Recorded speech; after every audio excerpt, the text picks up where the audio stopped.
Buenas tardes y antes de todo muchas gracias por la invitación de poder estar aquí,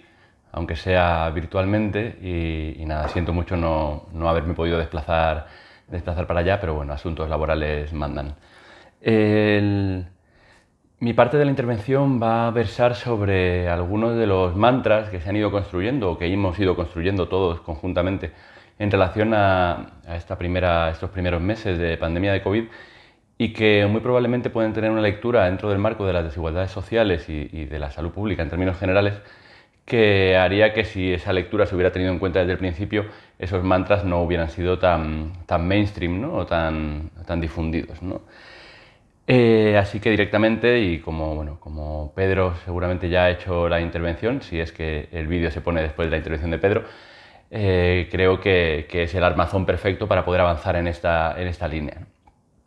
El primer aspecto, el primer mantra, que creo que además ha sido seguramente el que más ha calado y el que más se ha ido reconfigurando con el paso de los meses, es aquello que en su momento llegó a decir incluso Pedro Sánchez en rueda de prensa, que es que el virus no entiende de clases sociales. Esa especie de linearización de los efectos del virus sobre las diferentes clases sociales, que probablemente en un primer momento lo que tenía era una ansia de intentar convocar a toda la población a una misma tarea conjunta e intentando hacer ver que esto afectaba a todos, en realidad lo que oculta es que no afecta a todos por igual, ¿no? Hay muchas dinámicas que hacen que el virus no afecte a todos por igual, pero principalmente podríamos hablar de tres aspectos clave, ¿no? Por un lado, la gente de clases sociales más desfavorecidas tiene unos mayores niveles de exposición al virus, relacionados con que no tienen la capacidad de teletrabajar, dado que el teletrabajo es una cuestión de clase principalmente, suelen vivir en viviendas que están más hacinadas, suelen tener una carga de cuidados también mucho mayor, ya sea de cuidados informales dentro del propio ámbito familiar o cercano, o ya sea de cuidados formales dentro del ámbito de la salarización de las tareas de cuidados, ¿no? Entonces, esos mayores niveles de exposición hace que haya una distribución desigual, como se pudo ver en la primera fase, pero se está viendo de forma mucho más sangrante en esta segunda fase, con los casos como Lleida con los temporeros o como ahora con algunos de los barrios del sur de Madrid. El otro aspecto por el cual sí que incide y sí que tiene un sesgo de clase la epidemia es el hecho de que la enfermedad en términos generales y muy especialmente las enfermedades crónicas son un gran estratificador social y son esas enfermedades crónicas las que suponen unas condiciones de mayor vulnerabilidad al desarrollo de una enfermedad de COVID más severa, ¿no? Ya sea enfermedad pulmonar obstructiva crónica, cardiopatía isquémica, etcétera, etcétera. Están distribuidas de forma que las clases sociales más desfavorecidas las tienen en más frecuencia, de forma que si contraen el COVID es más probable que tengan un peor desenlace. Y por último, hay otro tercer factor de vulnerabilidad, que es un factor de vulnerabilidad más ligado a lo económico, que es el de que las clases sociales más desfavorecidas van a ser las más perjudicadas por una crisis económica subsiguiente a las políticas de confinamiento que hemos tenido que llevar a cabo en la primera fase de COVID, ¿no? De tal forma que, aunque ahora lo comentaré posteriormente, o hay esfuerzos públicos institucionales activos para contrapesar ese efecto de la crisis económica sobre la clase social, o verdaderamente será otro factor de amplificación de las desigualdades ligadas a la epidemia de COVID. Otro de los mantras que también se ha repetido con muchísima insistencia es el de que el ser humano es el virus, ¿no? Esto se ha construido de dos maneras. Por un lado, desde una perspectiva muy de generación de una otredad, de generación de un otro al cual señalar. En un inicio fue la población asiática y bueno, es muy conocida la performance del artista puto chino maricón, que en un desfile de moda salió con el pecho pintado I'm not a virus. Posteriormente, esa otredad se ha ido reconfigurando, han sido las personas mayores, posteriormente fueron los niños, ahora parece que con la vuelta al colegio vuelven a ser los niños, o también las personas de los distritos de menor renta, como puede ocurrir ahora en la ciudad de Madrid, ¿no? Esa idea, por un lado, de esa otredad infecciosa o que nos hace vulnerables a los demás, se complementa con otra idea y es la de que el ser humano es verdaderamente el problema y no la epidemia, ¿no? Como si el virus fuera una especie de igualador moral que lo que viene a hacer es purgar nuestros pecados y nuestras acciones sobre el medio ambiente, ¿no? esa perspectiva de que el ser humano es el virus y que la pandemia en realidad lo que nos está queriendo es decir algo, yo encuentro que por un lado es profundamente misántropa, pero por otro lado además tiene un factor excesivamente moralista, ¿no? Es ese factor excesivamente moralista y misántropo el mismo que suele atribuir a la mera existencia del hombre los cambios sobre los ecosistemas, que es lo que se ha venido a denominar ahora mismo el antropoceno, ¿no? Nosotros, hablo de nosotros porque bueno, Pedro y yo hemos escrito eso recientemente, un libro en el cual hablamos mucho de esas cuestiones. Solemos intentar huir de esa visión del antropoceno como el ser humano, que es el que está realizando cambios sobre los ecosistemas y es el que está produciendo las alteraciones a nivel climático y poniendo en riesgo la supervivencia de la especie, y preferimos centrarnos en que no es el ser humano, sino que son los modelos de organización social, política y económica del ser humano, que a día de hoy eso se denomina capitalismo. De tal forma que no hablaríamos tanto de un antropoceno como el generador de estas epidemias, sino hablaríamos más de un capitaloceno. Un capitaloceno que además ha entrado en esta fase de capitalismo tardío en la que nos encontramos desde los últimos 40 años, desde los años 80, en la cual, paradójicamente, aunque cada vez las enfermedades crónicas ocupan una parte fundamental y mayor de nuestro patrón epidemiológico y de nuestra carga de enfermedad, a la vez somos más vulnerables a situaciones epidémicas y situaciones pandémicas como la que estamos viviendo actualmente, ¿no? No en vano, si miramos la vista muy poco atrás, en lo que llevamos de milenio, podemos contar situaciones como la del SARS en el año 2003, situaciones como la de la gripe A en el año 2009,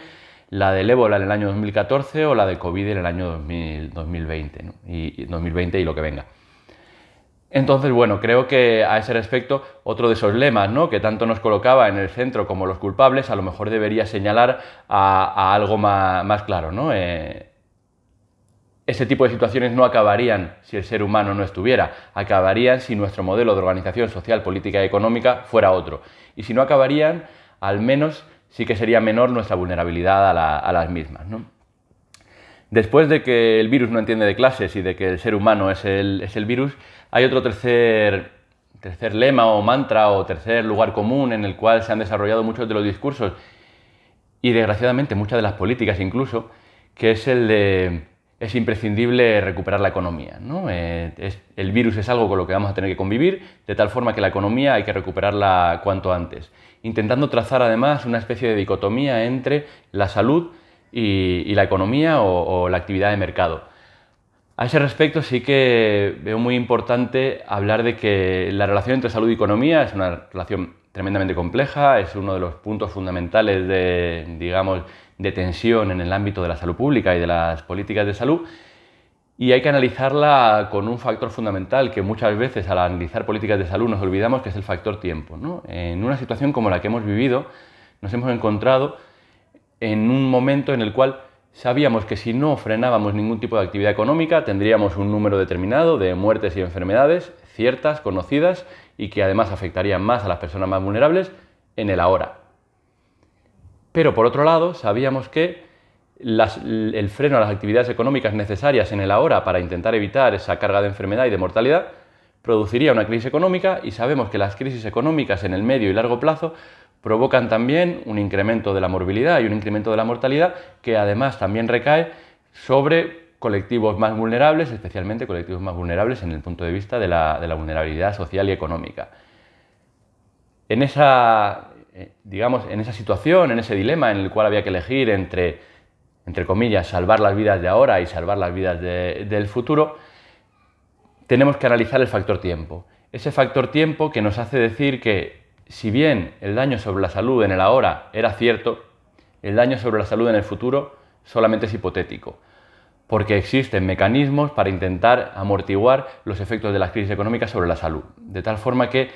esa contraposición entre salud y economía, en realidad lo que quiere decir es un trade-off en el cual sabemos que ganando ahora enteros en salud, ese daño sobre la economía en el futuro tendremos que amortiguarlo para que no dañe la salud a largo plazo. A este respecto, David Stackler, que es un investigador en temas de desigualdades en salud y de políticas de salud, tiene una frase que dice que si bien la recesión puede hacer daño, es la austeridad lo que nos mata. No en vano él escribió, junto con Sanjay Basu, un libro que se publicó hace unos cuantos años llamado Why Austerity Kills, ¿no? ¿Por qué la austeridad mata? A ese respecto, políticas relacionadas con la expansión o la protección de rentas, como podrían ser los ERTEs o un ingreso mínimo vital que verdaderamente fuera efectivo o una renta básica de emergencia, probablemente tendrían una gran capacidad para intentar desentrañar ese dilema entre la economía y la salud, que al fin y al cabo es uno de los dilemas clásicos en el ámbito de lo que siempre se ha llamado el conflicto capital-vida. El cuarto dilema del que sí que quiero hablar, como esta forma de transitar entre el marco teórico que ha puesto Pedro y el aterrizaje mucho más concreto en el ámbito de la salud mental que va a hacer Belén, es la frase que sobre todo se decía al principio y que probablemente de esto sí que vayamos siendo más conscientes de que no era tanto así, que esto sin los recortes no habría sucedido, ¿no? Esto sin los recortes de los últimos 10 años en el sistema sanitario no estaríamos pasando lo que estamos pasando. Esto es un lema y un mantra que hay que matizar, porque si bien es cierto que sabemos que la capacidad inicial del sistema sanitario es un factor importante para determinar qué capacidad vamos a tener para dar respuesta ante situaciones como la actual, especialmente el fortalecimiento de los niveles de atención primaria y de salud pública, no es menos cierto que no hay ningún sistema que estuviera preparado para esto. Y no solo eso, sino que muy probablemente tampoco sería lógico que ningún sistema estuviera plenamente preparado para esto, porque querría decir que estaría destinando muchos recursos a una cosa que no sabía si iba a suceder, y eso supondría no destinar recursos para cosas certeras que estaban sucediendo en ese momento. Si miramos un poco cómo ha sido la respuesta de los diferentes países, seguramente podamos ver que los países que dieron una respuesta inicialmente más rápida y más certera fueron aquellos que ya estaban preparados para ello porque ya habían atravesado por algo parecido, como podían ser los países que atravesaron por el SARS a principios de la década del 2000, ¿no? Pero por otro lado, también es cierto que la disminución de la capacidad de nuestro sistema, el hecho de tener una Ley General de Salud Pública en el año 2011 que se metió en un cajón y no se le supuso ningún tipo de desarrollo, o que salud pública y atención primaria fueran los niveles asistenciales con mayor reducción del presupuesto en el periodo entre 2009, 2015, 2016, es decir, esta década perdida del sistema sanitario, sí que es muy probable que haya hecho que el impacto que haya tenido la situación actual sobre la salud de la población en España haya sido notablemente mayor, ¿no? A este respecto, creo que fue Lancet, donde se publicó un artículo donde se analizaba cómo esta década perdida había podido influir en disminuir la resiliencia de nuestro sistema sanitario, entendiendo la resiliencia como la capacidad para afrontar lo común, pero a la vez estar preparado para lo improbable. El penúltimo mantra que quiero comentar es uno que hace relación y contrapone la epidemia actual de COVID con otra pandemia, otra gran pandemia que padecimos y que seguimos padeciendo, y muy especialmente siguen padeciendo en ciertos países hace unos años, o desde hace unos años, que es la del VIH, ¿no? Se han hecho muchas comparaciones entre el COVID y el VIH, algunas tremendamente afortunadas y otras tremendamente desafortunadas. Y una de las más desafortunadas, pero que por desgracia sí que ha calado en cierto grupo, es que con el VIH aprendimos a convivir sin que hubiera una vacuna y sin que eso hiciera que la sociedad se desmoronase, ¿no? Esto seguramente solamente puede ser enunciado desde un lugar extremo de privilegio, porque si miramos un poco cómo fue la epidemia del VIH en sus inicios en España y ante la llegada de tratamientos antirretrovirales que fueran efectivos y que consiguieran que la epidemia fuera más una enfermedad crónica que una condición letal en el corto plazo, podemos ver cómo sí que hay ciertos segmentos de población en los cuales estaban enterrando a personas cercanas casi de forma diaria o semanal, ¿no? Hay una serie que recomiendo muy fervientemente, que es la serie Pose, que está tanto en HBO como en Netflix, en la cual, si bien el hilo conductor de la serie es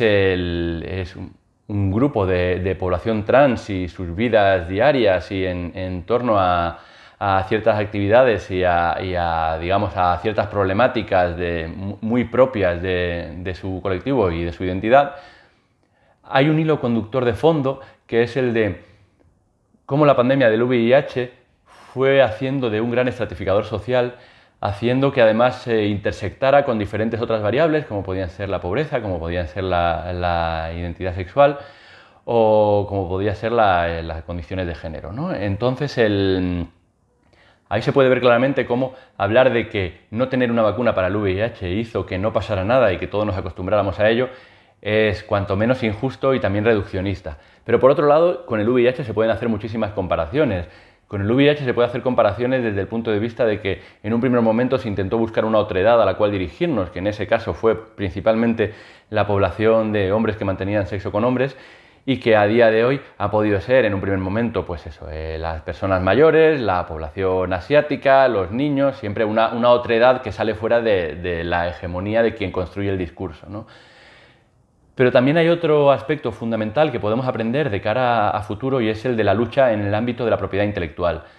En unos meses nos vamos a encontrar con una vacuna o con muchas vacunas que tendrán mayor o menor eficacia y efectividad y seguridad y eficiencia, pero sobre todo que pondrán sobre la mesa la necesidad de articular elementos de poder entre el Estado y las industrias farmacéuticas, especialmente en aquellos ámbitos en los cuales el Estado ha financiado de forma muy importante el desarrollo de las vacunas que posteriormente la industria farmacéutica va a financiar. El VIH y la lucha de la población afectada por el VIH para que los derechos de los pacientes estuvieran por encima de los derechos de las patentes es un gran ejemplo de cómo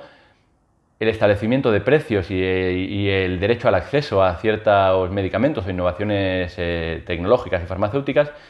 es una cosa que responde a relaciones de poder y en la cual la población tiene mucho que decir. Y por último, que me voy acercando ya a los 20 minutos, el último mantra, que también ha sido relativamente repetido a la hora de analizar cómo ha sido el impacto de la epidemia dentro del conjunto del Estado español, es el de que si descontamos el impacto y las muertes por COVID que ha habido en las residencias, entonces el impacto que habría en términos generales sobre el conjunto del Estado no habría sido tan grande. Esto es innegable, esto es cierto, pero es tan cierto como seguramente miserable, ¿no? Porque el hecho de que el impacto haya sido tan grande en muchas residencias, básicamente lo que nos está diciendo es la forma en la que organizamos nuestra organización social y muy especialmente nuestro sistema de cuidados, ¿no? El hecho de que tuviéramos las residencias de personas mayores y de personas dependientes como si fueran un equivalente en el ámbito de los cuidados a lo que sería el banco malo, ¿no? Ese banco malo que se creó en el ámbito de la crisis para captar los activos tóxicos. En cierto modo hemos construido unas residencias que a nivel de vulnerabilidad clínica son una especie de banco malo de comorbilidad en el cual al aparecer una situación como la actual ha tenido el impacto que ha tenido, ¿no? De forma que sí, en efecto, no habría tenido el mismo impacto, pero tampoco nos habría retratado tanto como sociedad y como el papel que damos a la importancia de los cuidados y a la centralidad de los mismos, dejándolos en una periferia y además cruzándolo con otros aspectos como puedan ser la mercantilización de los mismos, ¿no? Así que nada más, yo agradezco mucho el haber podido participar, espero poder estar en vivo para la parte de la mesa redonda